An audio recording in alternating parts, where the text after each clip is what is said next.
नमस्कार, मनी गुरु में आप सभी का स्वागत है।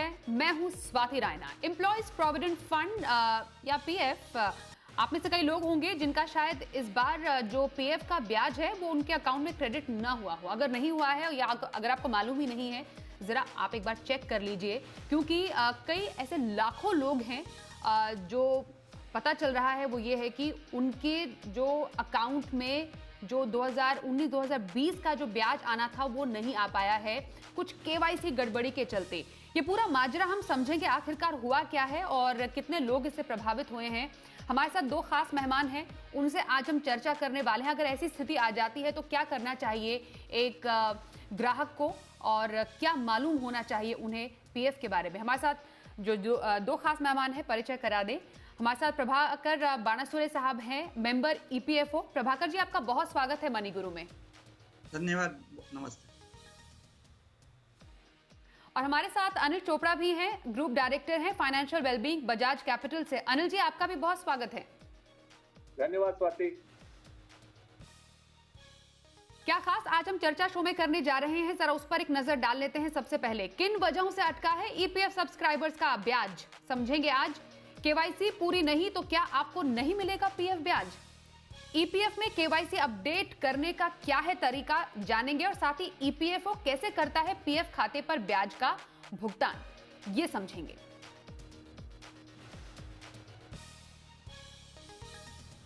प्रभाकर जी, सबसे पहले मैं आपसे समझना चाहती हूं, और जो जितने भी लोगों के मन में ये शंका है कि 40 लाख से ज्यादा लोगों का जो पीएफ का ब्याज है वो अटक गया है, क्या वजह है इसके पीछे सर? नहीं स्वाति जी, ऐसी तो कोई कंप्लेंट हमारे पास में नहीं है। अभी यदि किसी का पिछले साल का यदि बैच अटका हुआ है तो हमारे जो रीजनल कमिश्नर है, ऑफिसर्स है, वहां जाके वो अपना देख सकते, या फिर उमंग जो ऐप है, उमंग ऐप पर जाके अपना यूएएन नंबर डाल देंगे तो आपको अपना पूरा हिस्ट्री वहां सामने में आ जाएगी।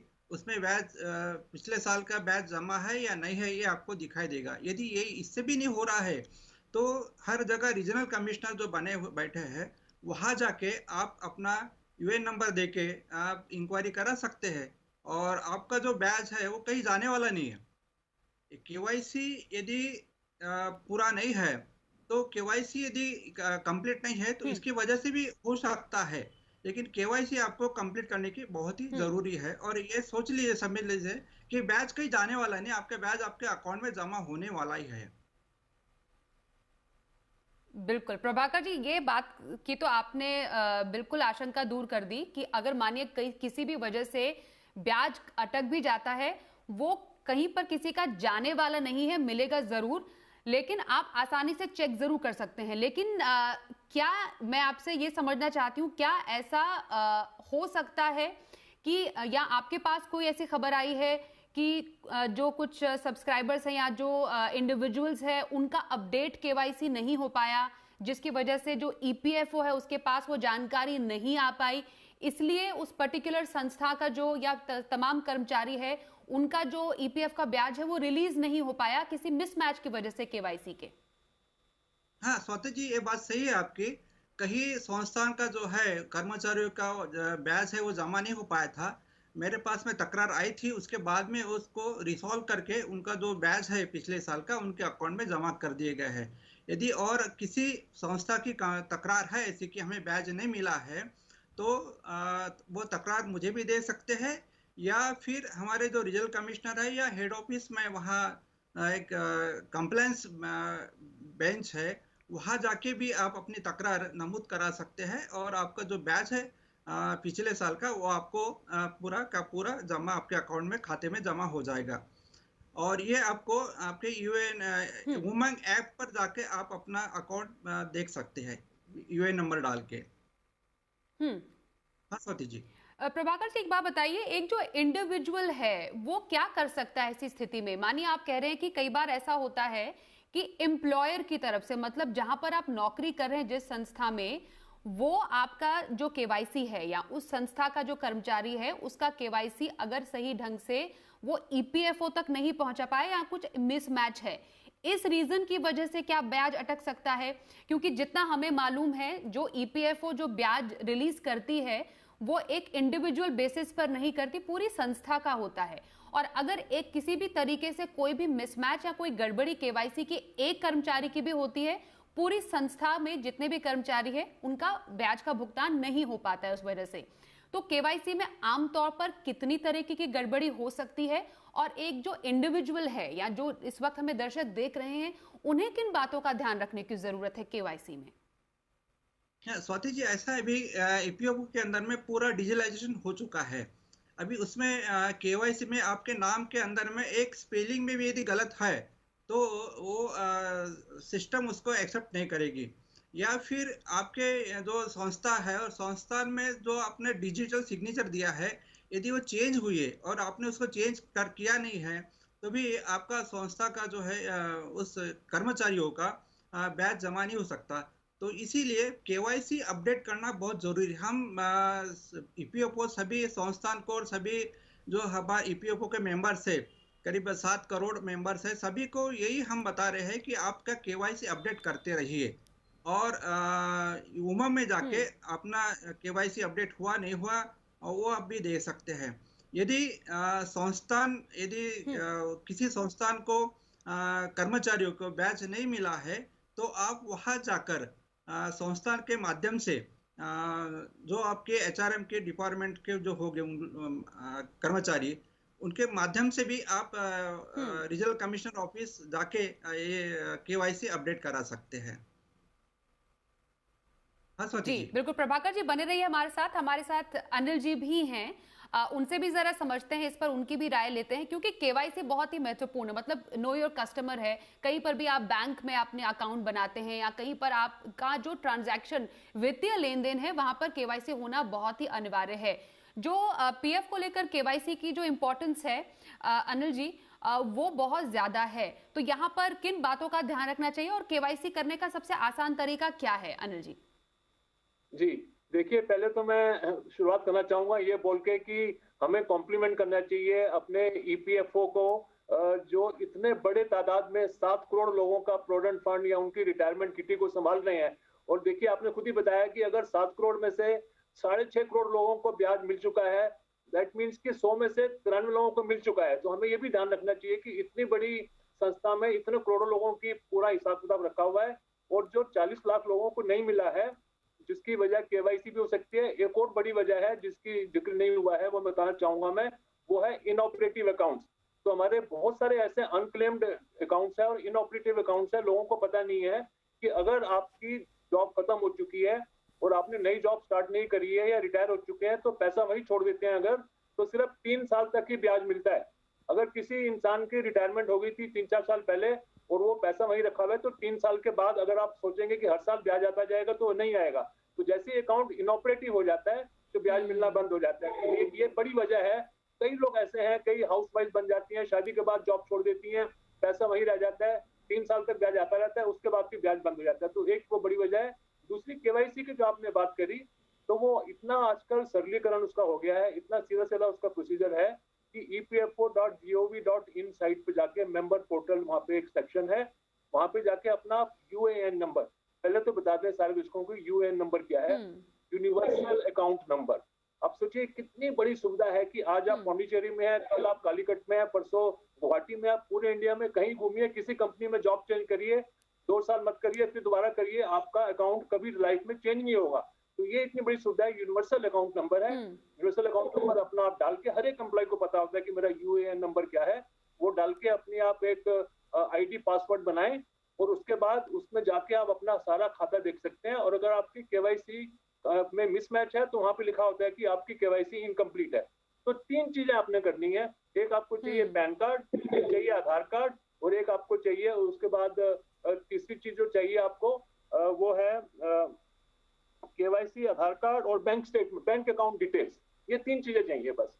तो बैंक अकाउंट डिटेल्स के लिए अगर आपका अपनी एक लिंक है, उसमें आप देख सकते हैं आपका जो आईएफएससी कोड क्या है, एमआईसीआर कोड क्या है, अकाउंट नंबर क्या है, और पैन कार्ड और आधार कार्ड। जैसे सर बता रहे थे प्रभाकर जी, अगर किसी में भी यहाँ पे मिसमैच है, आधार में स्पेलिंग कुछ है और पैन कार्ड में कुछ है और आपके एम्प्लॉय रिकॉर्ड में कुछ है, वहां पे वो मिसमैच हो जाएगा। अगर ऐसा मिसमैच होता है तो सिर्फ एम्प्लॉयर को ही ये पावर दी हुई है, राइट दिया हुआ है कि वो सर्टिफाई कर सकें कि ये सेम इंसान है जिसका ये पैन कार्ड है, ये बैंक अकाउंट डिटेल है, ये एम्प्लॉय कार्ड है, ये सेम इंसान है। वो अगर वो सर्टिफाई कर देंगे तब प्रोविडेंट फंड ऑफिस में उसकी करेक्शन हो जाती है, और उसके बाद कोई दिक्कत नहीं आती। यहाँ पे एक चीज और स्वाति जी मैं कहना चाहूंगा कि केवाईसी अगर कंप्लीट नहीं है उससे ब्याज नहीं रुकेगा, उससे आपकी सेटलमेंट रुक जाएगी। अगर कोई इंसान को अपना पैसा वापस लेना है वो नहीं मिल सकता अगर आपकी केवाईसी कंप्लीट नहीं है, क्योंकि वो तो बिल्कुल क्लियर है कि बैंक अकाउंट डिटेल्स नहीं है, अगर आधार कार्ड पैन कार्ड नहीं है तो पेमेंट नहीं होगी।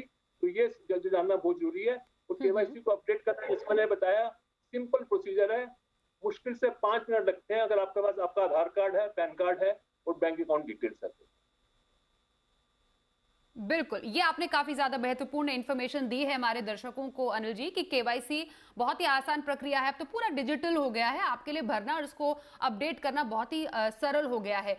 प्रभाकर जी, ये समझना जरूरी है कि जो 2019-2020 वित्त वर्ष का जो ईपीएफ का ब्याज है, पहले तो ये पिछले साल बात आई थी कि ब्याज को 2 चरणों में दिया जाएगा, लेकिन उसके बाद सरकार ने कहा कि ना हम एक साथ ही सारा दे देंगे।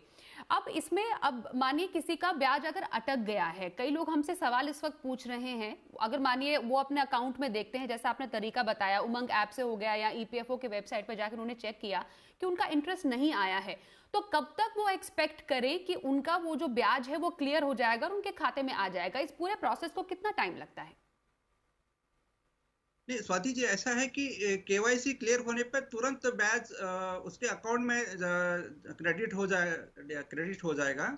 अभी क्या हो गया कि कोविड-19 के अंतर्गत बहुत से हमारे रीजनल कमीशन है, वहाँ स्टॉक की कमतरता थी। 50% या कई जैसे मुंबई में 10% ही स्टॉप आ रहा था।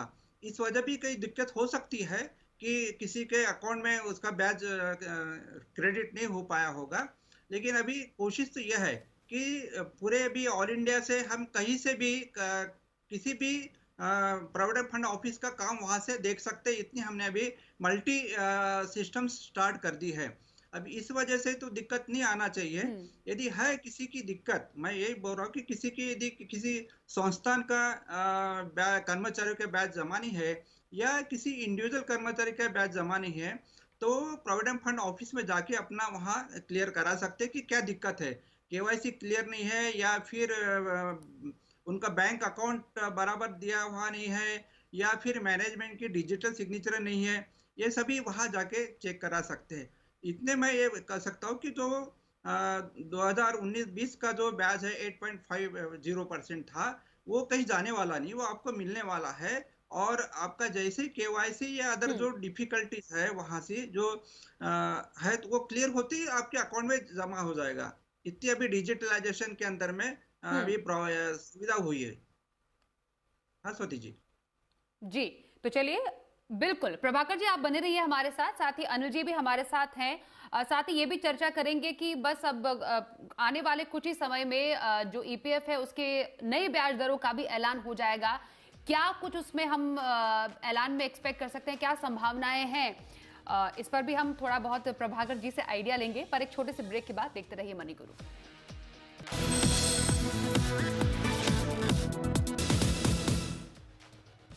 तो मनी गुरु देख रहे हैं आप। आज हमारे साथ खास मेहमान है प्रभाकर बाणासुरे जी हैं, मेंबर है ईपीएफओ से, और अनिल चोपड़ा है group director financial wellbeing Bajaj capital. और ईपीएफओ और ईपीएफ खासतौर पर उससे जुड़ी हम तमाम बातों को कर रहे हैं। कुछ लोगों का जो ऐसी खबरें हैं कि ब्याज अटक गया है किसी तकनीकी गड़बड़ी के चलते, उसकी वजह हम जान रहे हैं, और केवाईसी की जो आमतौर पर जो प्रक्रिया होती है वो कैसे आप पूरियां ठीक कर सकते हैं उसको भी अच्छे से समझ रहे हैं। अनिल जी, मैं आपसे समझना चाह रही हूँ, फिर प्रभाकर जी के पास जाऊंगी। जैसे कई बार ऐसा होता है कि मानिए अगर ब्याज किसी का उसके अकाउंट में क्रेडिट होने में अगर देरी हो जाती है, अगर कई लोगों के साथ ऐसा हो रहा है, तो जो कंपाउंडिंग इंटरेस्ट का बेनिफिट मिलता है उस पर उसमें कुछ बदलाव हो सकता है इस देरी की वजह से, उस पर कुछ इंपैक्ट? देखिए, आज तक ऐसा कभी नहीं हुआ है। हमने इसकी हजारों बारी चेकिंग कराई है। किसी वजह से अगर क्योंकि केवाईसी अपडेटेड नहीं थी और उस वजह से ब्याज नहीं मिला, और अगर दिसंबर की जगह ब्याज फरवरी में या मार्च में जाके मिल रहा है, तो ये लगता है ब्याज वापस जाके 31 मार्च को ही है जब आना चाहिए था। देखिए, जो हम बात कर रहे हैं 19-20 के ब्याज की 8.5% वाली, वो 31 मार्च 2020 को लगना था, और चाहे वो दिसंबर में लगे चाहे वो फरवरी में लगे, चाहे वो आगे जाके मई जून में लगे, वो लगेगा जाके वापस 31 मार्च 2020 को ही, और उसके बाद उसकी कंपाउंडिंग स्टार्ट होगी, तो 1 रुपए का भी नुकसान नहीं होगा। हमने ऐसे हजारों चेकिंग कराई है कि जब ब्याज 1.5 लगा है, लेकिन किसी को भी आज तक 1 रुपए का भी ब्याज कम नहीं मिला है। ये ईपीएफओ की हमको बात याद रखनी चाहिए कि वो इतना अच्छा काम कर रहे हैं डिजिटलाइजेशन में, उनके सिस्टम्स इतने स्ट्रांग हैं कि कभी भी हमको ऐसी, हमारे अपनी कंपनी में 4000 एम्प्लॉइज हैं, कभी भी एक भी कंप्लेंट ऐसी नहीं आई कि ब्याज जो है वो उसकी वजह से उनको कंपाउंडिंग में प्रॉब्लम आई हो क्योंकि 1.5 लगा। आज तक ऐसा कभी नहीं हुआ है। सिस्टम इतने स्ट्रांग है, वापस जाके उसी डेट को लगेगा जिस डेट को लगना था, और उसी से कैलकुलेशन दोबारा से स्टार्ट होगी जब नेक्स्ट ईयर का मिलेगा। तो आपके सवाल का आंसर यही है कि नहीं, ऐसे कंपाउंडिंग में कोई फर्क नहीं पड़ेगा, सबको अपना पूरा ब्याज मिलता है। ये अच्छी बात है। प्रभाकर जी, एक बात आपसे समझना चाहते हैं, एक तो केवाईसी मिसमैच या केवाईसी अगर कंप्लीट नहीं है उससे ब्याज अटक सकता है। कई जो दर्शक है हमसे ये समझना चाहते हैं कोई और वजह हो सकती है जिसकी वजह से जो ईपीएफ सब्सक्राइबर्स का ब्याज है वो अटक सकता है, जो उन्हें समझना और जानना जरूरी है। स्वाति जी, केवाईसी का ही प्रॉब्लम आता है अक्सर करके। यदि किसी के डेट ऑफ बर्थ जो है मैच नहीं हो रही होगी आधार कार्ड के हिसाब से या इससे, तो उसमें भी दिक्कत आ सकती है। लेकिन जनरली केवाईसी की दिक्कत आती है, या फिर बैंक अकाउंट, कई लोग क्या होता है कि बैंक का जो अकाउंट नंबर है वो ठीक से देते नहीं, गलत हो जाता है, इसलिए वो सिस्टम उसको एक्सेप्ट नहीं कर पाती, इसी वजह से भी प्रॉब्लम आ सकता है। लेकिन जनरली ऐसा प्रॉब्लम नहीं होता। केवाईसी का एक मेन मुद्दा है जो इसमें ये होता है, जैसे भी अनिल जी ने कहा था कि कई लोगों के जो अनअकाउंटेड मनी है, तो वो जो अकाउंट है वो ऑपरेट क्लियर होते, जैसे कोई किसी ने कंपनी चेंज कर दिया, तो चेंज करने के बाद में वहां जाके वो नया अकाउंट अपना ओपन करता है, तो ऐसा नहीं करना चाहिए। अभी हमने यूनिवर्सल अकाउंट नंबर दिए, वो भारत में कोई भी कंपनी कहीं भी चेंज करा सकता है, तो लेकिन वही अकाउंट नंबर उसका कंटिन्यू रह सकता है। ये लोगों को, कई कर्मचारियों को पता नहीं होने की वजह से नया अकाउंट अपना ओपन करते हैं। लेकिन अभी यूनिवर्सल अकाउंट नंबर पूरे हिंदुस्तान के लिए हुआ है। यदि कोई भारत से और कई दूसरे देश के अंदर में नौकरी के लिए भी जाता है, तो भी उसका अकाउंट नंबर वही कंटिन्यू रहेगा। सती जी, ओके, ये बात सबके लिए जानना जरूरी है। इसमें एक सवाल हमारे पास आ रहा है अनिल जी, मैं आपकी तरफ ये सवाल देना चाहती हूँ कि एक जैसे दर्शक हमसे पूछ रहे हैं कि क्या वो अपना सारा ईपीएफ अमाउंट कभी भी विड्रॉ कर सकते हैं। वैसे ये मुझे पता है कि आप इसको कभी भी सजेस्ट नहीं करते, रेकमेंड नहीं करते हैं, लेकिन हमने कोरोना के टाइम पे थोड़े टाइम पे देखा एक छोटी फ्रीडम दी गई थी, लेकिन फिर भी इस सवाल का आप जरा जवाब दीजिए। देखिए, ये बहुत ही महत्वपूर्ण सवाल है और बहुत लोग हमसे पूछते हैं।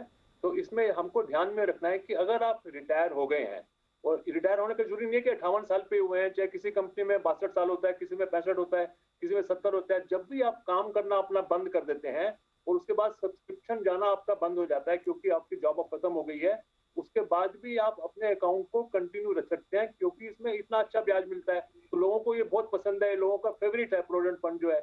लेकिन ये इसमें याद रखना चाहिए कि वो सिर्फ 3 साल तक ही रख सकते हैं उसको, और 3 साल के बाद भी अगर वो कंटिन्यू करते हैं तो फिर ब्याज मिलना बंद हो जाता है। तो एक बात होगी। दूसरी, जो इन दर्शक का जो सवाल है वो ये है कि आप जब रिटायर हो गए, रिटायर होने से पहले तो आप पूरा पैसा कभी भी नहीं निकाल सकते। अगर कोई बोले 40 साल का है और मैंने अपनी पूरा पैसा वापस लेना है, तो वो नहीं कर सकते। एक ही सूरत में कर सकते हैं आप, अगर आप रिजाइन कर दें और फिर डिक्लेरेशन दे दें प्रोविडेंट फंड डिपार्टमेंट को कि अब आप आगे जॉब नहीं करेंगे, अब आप बिजनेसमैन बन गए हैं या सेल्फ एम्प्लॉयड बन गए हैं, that is only condition. Otherwise जब आप रिटायर हो जाते हैं और अब तक 3 साल तक रख सकते हैं, 3 साल के दौरान आप कभी भी 100% पैसा अपना विड्रॉ कर सकते हैं। कभी भी किसी भी दिन जाके आप अपनी रिक्वेस्ट दे दीजिए रिटायर होने के 6 महीने के बाद या उसी दिन या 2 साल के बाद कि मुझे पूरा पैसा वापस चाहिए, तो आपको पूरा पैसा उसी दिन वापस मिल जाएगा। ओके, लेकिन जब आप नौकरी कर रहे हैं बीच में नहीं निकाल सकते। अब बिल्कुल बिल्कुल, नौकरी करने के बीच में आप जो ईपीएफ का पैसा है वो नहीं निकाल सकते हैं, ये बात सबके लिए जानना जरूरी है। प्रभाकर जी, अब सबसे ज्यादा अट्रैक्टिव जो ब्याज दरें हैं वो मौजूदा टाइम पर 8.5% की दर से प्रोविडेंट फंड पर ही नौकरी पेशा को मिल रही है। अब आने वाले कुछ समय में ब्याज दरों का ऐलान हो जाएगा, क्या संभावनाएं जताई जा रही हैं? स्वाति जी, ऐसा है कि 3 मार्च को हमारी जो एफआईसी मीटिंग है, एफआईसी की मीटिंग होती है, फाइनेंशियल एडवाइजरी कमेटी की, वो श्रीनगर में है। और दूसरे दिन 4 मार्च को सेंट्रल बोर्ड ऑफ ट्रस्टी की मीटिंग है। तो जो भी बैच हमें पहले फाइनल करना पड़ता है वो एफआईसी में उसका आता है, जो बैलेंस शीट आती है, audited balance sheet. Audited balance sheet पे हिसाब से फिर वो रेट ऑफ इंटरेस्ट हम डिसाइड करते हैं, क्योंकि पीएफ का जो रेट ऑफ इंटरेस्ट है उस पे पूरे भारत के बाकी के जो डिपार्टमेंट्स है वो भी अपना पीएफ पीपीएफ का इंटरेस्ट है, या और जो एलआईसी की जो पेंशन स्कीम है उसके अंदर में जो रेट ऑफ इंटरेस्ट देते हैं, ब्याज दर देते हैं, वो पीएफ पे ही डिपेंड करता है। इसीलिए हमारी इस समय भी एक कोशिश ये रहेगी कि इस समय भी 8.5% हमारा जो पिछले साल का जो ब्याज दर था वही कंटिन्यू रहे, ये हमारी कोशिश रहेगी। क्योंकि एक बात ये समझना चाहिए कि इस समय जब कोविड के वजह से कि मार्केट की जो पोजीशन है वो बहुत ही अप एंड डाउन हो रही थी। अभी हमारा कैसा है कि 15% हम जो है वो इक्विटी में अभी इन्वेस्ट करते आ रहे हैं, और 15% इक्विटी में देने की वजह से इस समय इक्विटी अच्छी इसमें चल रही है। तो शायद हमें उस पे जो है रिटर्न्स बहुत अच्छे मिले होंगे। अभी बैलेंस शीट सामने में आने पर अकाउंट ऑडिटेड अकाउंट जब आएंगे सीएजी की तरफ से, उसी समय हम इसमें बता सकेंगे कि रेट ऑफ इंटरेस्ट हम कितने। लेकिन यह है कि इस समय तो प्रभाकर 85% जी, जो है कुल मिलाकर कहा जाए, हाँ, 8.5% पर पीएफ की ब्याज दरें बरकरार रह सकती है, ऐसा संभावनाएं जताई जा रही है आने वाली बैठक में। हाँ, हमारी कोशिश तो ये रहेगी कि 8.5% ही दिया जाए, ये हमारी ज्यादा से ज्यादा कोशिश रहेगी हमारी। जी, क्योंकि पिछले बहुत समय भी शुक्रिया प्रभाकर जी, आप हमारे साथ आज जी जी जी जी जी बात पूरी कीजिए सर। हाँ, धन्यवाद धन्यवाद। नहीं, मैं ये कह रहा था कि पिछले साल हमने ये डिसाइड जी किया था कि 8.5% जो ब्याज था वो 2 इंस्टॉलमेंट में देंगे। लेकिन फिर पोजीशन हमारी अच्छी हो गई दिसंबर में, ओके सर। अगस्त नवंबर में, तो हमने जी पूरा का पूरा 8.5% देने का हमने चेष्टा की। वैसे ही इस समय भी यही कोशिश हमारी जी रहेंगी कि ज्यादा से ज्यादा जी 8.5% जो है, या उस पोजीशन अच्छी हो जाती है, क्योंकि अभी मार्केट पोजीशन बहुत अच्छी स्ट्रांग हो रही है। तो इसी वजह से बिल्कुल सर। शायद हो सकता है कि 8.5% रह गया, या उससे थोड़ा ज्यादा भी हो सकता है। चलिए, हाँ, उम्मीद तो यही करते हैं कि ईपीएफ पर जो अट्रैक्टिव ब्याज दरें हैं वो बरकरार रहे, और 8.5% पर या फिर उससे भी ज्यादा ऐसा संभावना है। प्रभाकर जी ने जो कहा है कि हो सकता है ईपीएफ पर ब्याज दरें तय की जाएं। फिलहाल प्रभाकर जी, आप हमारे साथ आज शो में शामिल हुए, आपका बहुत बहुत शुक्रिया। साथ ही अनिल जी, आपका भी बहुत धन्यवाद, आप हमारे साथ आज इस शो में शामिल हुए। तो मनी गुरु के आज के स्पेशल एपिसोड में बस इतना ही। वक्त एक छोटे से ब्रेक का हो गया है, पर खबरों का सिलसिला जारी रहेगा। देखते रहिए जी।